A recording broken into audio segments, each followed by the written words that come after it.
Here's something you probably have not heard. Gun owners apparently are being targeted by the Bureau of Alcohol, Tobacco, and Firearms. A new report finds the Bureau is stockpiling gun owners' information against the law. So what does it all mean? Here to explain, we got Fox News senior judicial analyst, Judge Andrew Napolitano. All right, the intro says that it is against the law for the Bureau of Alcohol, Tobacco, and Firearms to be collecting this data. Why? Well, the Bureau licenses gun dealers. It doesn't license individual gun owners. Right. And it requires gun dealers to give all information about all sales in states that require permits and in states that don't require permits to the federal government. Right. The federal government is supposed to collect it for statistical reasons only, meaning they're supposed to destroy identifiers, name, so they add things up and then they burn it. How many handguns are here? How many rifles are there? Congress decided that was a legitimate thing for the government to do. But Congress decided that since the states regulate guns, not the federal government would never be able to keep a list of every gun owner and every gun owned by that person. But they are, apparently. But they are. Congress decided that we might someday have an anti-gun president. When the Republicans came up with this about 15 or 20 years ago, the Democrats laughed at them. Look where we are now. So now we have a president who doesn't believe in the right to keep and bear arms. He might be succeeded by another president who doesn't believe in the right to keep and bear arms, who has a small army, the ATF, who knows where every gun is and who owns the guns and could harass or confiscate. And Congress legislated to stop that. This lawless administration has broken that law and retained that information. Judge, it shouldn't surprise us, should it? I mean, the IRS targeted people. Why shouldn't the ATF? It shouldn't surprise us. It's reprehensible. It violates federal law. It violates a Supreme Court opinion. It violates our natural right to self-defense, which is protected by the Second Amendment. This report has been out a couple of days. Why is this not a bigger deal? Because there are very few networks that are concerned about the right to keep and bear arms. I dare say nobody else is talking about this. Members of Congress should be up in arms. They wrote the law that the president and his people are defying. Okay, so there's this list somewhere in Washington, this illegal database. Right. You know, hasn't the Bureau of Alcohol, Tobacco, and Firearms been served now? We know you've got it. You got to get rid of it? I would hope so, but I think it would take probably someone like Congressman Jason Chaffetz, who runs a large committee that is on top of government excess oversight committee, to call these BATF people in front of them and say, what the heck are you doing with this list? Give it to us and we'll destroy it for you. Sure. What's your worry about the list? That an anti-gun president or somebody in an anti-gun president's administration could use the list to harass gun owners, law enforcement, military, and civilians who disapprove of the government's policies. And that would be reprehensible. And ultimately, it would be essentially a map to where all the guns are. To confiscate. All right. Judge, thank you very much. You're welcome, Steve.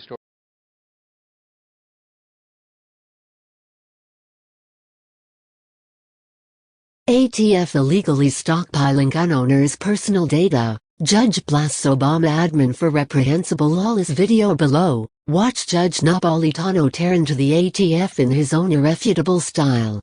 It shouldn't surprise us. It's reprehensible. It violates federal law. It violates Supreme Court opinion. It violates our natural right to self-defense, which is protected by the Second Amendment. From insider.foxnews.com. Judge Andrew Napolitano appeared on Fox and Friends to react to a bombshell report that the Bureau of Alcohol, Tobacco, Firearms and Explosives (ATF) is illegally stockpiling the personal information of gun owners. Judge Napolitano explained that the government is supposed to gather that information for statistical purposes only, and they are mandated to destroy identifiable information such as names and addresses. The report from the U.S. Government Accountability Office (GAO), however, found that the ATF is not adhering to that policy. Congress decided that since the states regulate guns, not the federal government would never be able to keep a list of every gun owner and every gun owned by that person, Judge Napolitano said. But they are. He attributed this disturbing revelation to the anti-gun policies of the Obama administration. This lawless administration has broken that law and retained that information. He warned that this is not only illegal, it gives a future anti-gun president or administration the ability to harass gun owners and possibly even confiscate their firearms. It's reprehensible, it violates federal law, it violates a Supreme Court opinion, it violates our natural right to self-defense, which is protected by the Second Amendment. Screenshot 2016-08-04 at May 1, 2037 p.m. According to TheFederalistPapers.com, the head of the ATF was really interested in gathering a database of all gun owners in America. But they couldn't, and that upset Deputy Director Thomas Brandon. Congress has banned, by law, the feds from compiling a database of gun owners. Would it be efficient and effective with new technology? Absolutely, he said. Would the taxpayers benefit with public safety? Absolutely. Are we allowed to do it? No. Well, it turns out that the feds were doing it anyway. A report from the Government Accountability Office released Monday showed that the Bureau of Alcohol, Tobacco, Firearms and Explosives was, in fact, stockpiling gun owners' personal identification, a flagrant violation of federal law. Here's how the Daily Caller explains it.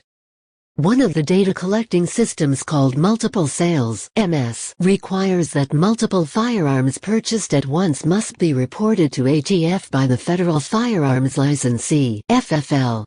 ATF policy requires that the Bureau internally removes particular data from multiple gun sales reports after 2 years if the firearm has not been traced to criminal activity.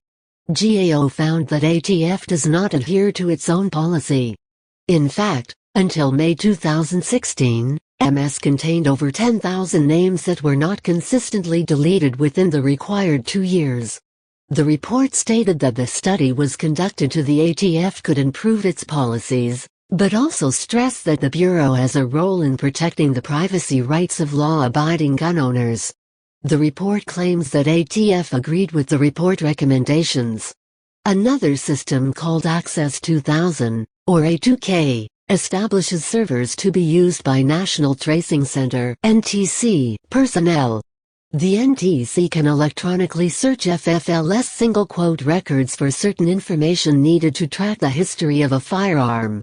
While GAO's investigation revealed that A2K for currently operating FFLs complied with formal policy, A2K for out-of-business FFLs did not comply with the restrictions because ATF maintained these data on a single server. They were directed to get rid of this consolidated information and did so in March 2016.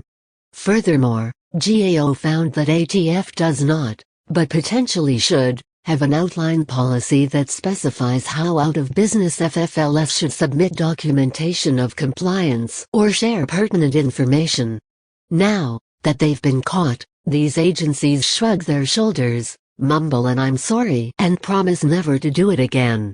If we end up with a President Clinton, that apology will probably turn into a smug grin and a "who cares?" video. Judge Andrew Napolitano blasts Obama admin for reprehensible, lawless for stockpiling of gun owner info.